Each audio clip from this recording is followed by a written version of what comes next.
นี่ผมเองนั้นเป็นครูมาก่อนนะครับตั้งแต่ครูผู้สอนหมอสงค่ะเมื่อวันที่1 เดือนเมษายน2011นั้นพี่น้องแห่งการยันเมืองในเกียงใหม่จัดปังป้อยวันแห่งการลมฟ้าเมเดตีวัดกุมารเวียงเกียงใหม่นี่ผมเองนั้นเป็นครูมาก่อนนะครับตั้งแต่และก็ขอให้ทำงานทั้งเต็มศักยภาพเต็มความรู้ความสามารถในวันปังป้อยเหมือนในก็ได้มีอาจารย์อารานคนยอดยิ่งเป็นผู้มาเปิดปังป้อยมาอบโอ้ปันแห่งพี่น้องแห่งการเขานี่ด้วยความปกติสุขและก็ได้ทำงานร่วมกันกับพี่น้องตำบลสันพุนเลยนะครับก็รักษาศีลธรรมจรรยาบรรณที่ดีแล้วก็เขาจะถิ่นจะอยู่ด้วยกันในปกติสุขนะครับเพราะว่าพี่น้องมีฝีมือมาสร้างความเจริญให้ประเทศไทยเรื่องกว่านี้ย่างการให้กว่านี้นะเขามีลองเพียงเพียงเข้าถึงไว้เสนั่นโดดแดนพี่น้องแห่งการเขาก็มาเปิดเผาตกย้อนดีหลวงบองจึงไทยเขาพอตกย้อนตาแห่งการยานเมืองปี2011 เดือนเมษายนแห่งการยานเมืองกูก็นะเข้าถึงการสืบสานลองแก้ตตลาก็เป็นวันไทยก่อนเข้าถึงกับเข้าถึงนะกระบวนการยุติธรรมเป็นหรือว่าอะไรเนาะก็เป็นวันไทยก่อนนะใครมีลองเห็นเพลงการเที่ยวเก่าอันนั้นก็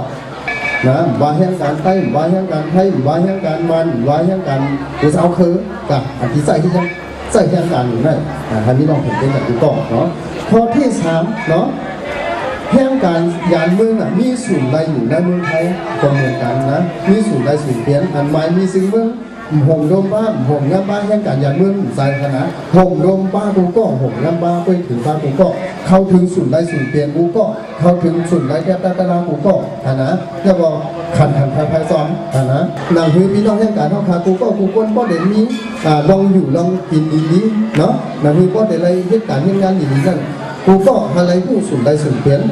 กูก็อะไรผู้ลองศูนย์ใดศูนย์เปลี่ยนแห่งการกูก็โดนไล่เฮียนผู้เหมือนแต่มดพาไทยรัฐมิเสื่อมรามาสูงค่าก็ข้อที่2เนี่ยก็เนาะก็เกี่ยวกับรองกายแห้งตีจีสุดเนี่ยค่ะเนาะเพื่อจึงนั้นว่ามือเดียวขนาดก็อันโบกวนกาได้เข้ากับไปมือเดียวก็เที่ยงหมายเขาเลยอยู่ด้วยเบียดชิดวานะครับก็พี่น้องก็ขาดูอันไรด้วยเบียดชิดวาในที่กำจีไว้เนี่ยที่ตามไหนมีเบอร์หนึ่งเนาะก็ข้อที่3เนี่ยก็เขามีรองปางสวรรค์ปันเกี่ยวกับรองให้ผู้รองประกันสังคมเนี่ยบางก็พี่น้องเขายังไปผู้ขับประกันสังคมนั้นหวังว่าสังคมที่ตามมันมีความอยู่ที่ไหนไหนมันไปผู้เลยนะ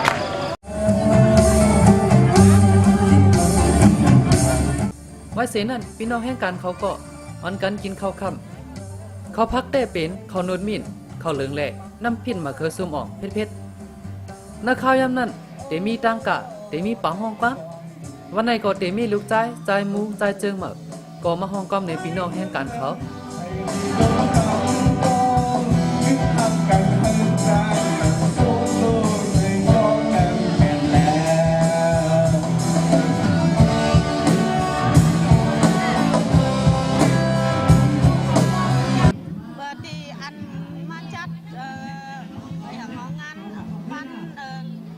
แห่งชาติมาวันไหนเนี่ยมันเป็นวันแรงงานแห่งชาติลุมผ้า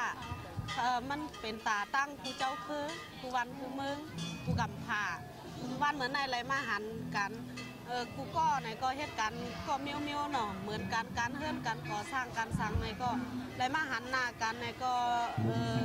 ตั้งเพื่อในก็จะหายกว่าพ่ออะไรมาหอมความ